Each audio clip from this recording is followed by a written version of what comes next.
So part of our coaching series is going to be to provide some diagrams and some videos when we think it will be helpful, especially to our newer players, and to reinforce some things to our older players. So we're going to have really three standard bunt coverages in the Yard Dogs defense.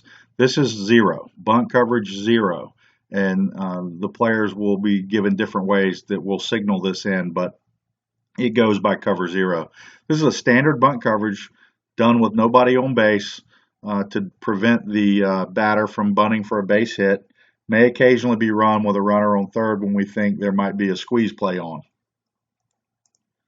You can see player responsibilities in this coverage are this. Third base and first base are crashing hard to cover the bunt.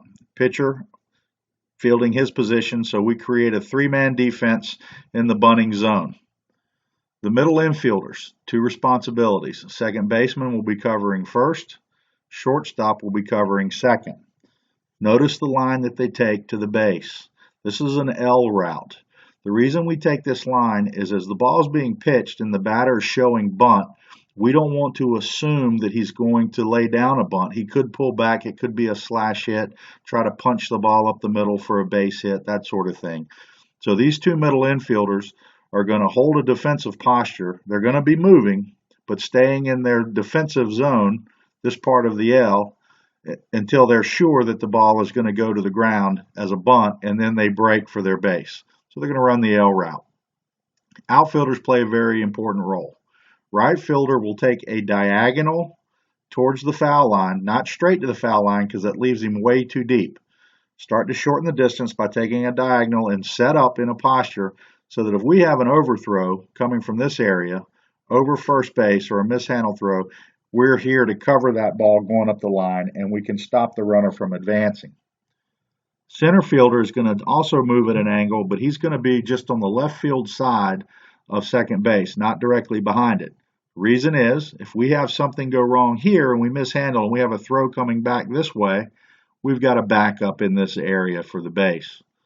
Left fielder takes a diagonal down towards the line and then sets up.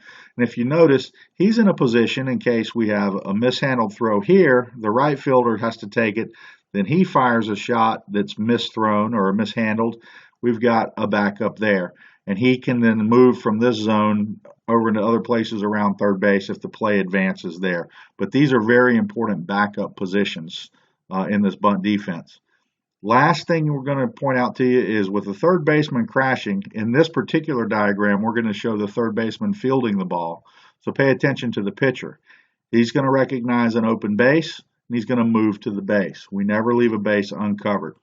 So I'm going to animate this so you can see it move. So the pitch is made. Everybody crashes. Third base in, first base in, pitcher's going to come off the mound. You can see the two bases covered and all the outfielders in their backup positions.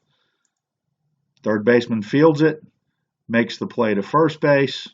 Pitcher has then moved to third base to cover. So we're going to let this play through again so you can see it all without my interruption.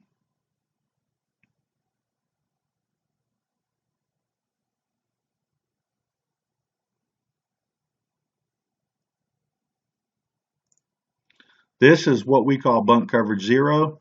All of the Yard Dog players need to know this.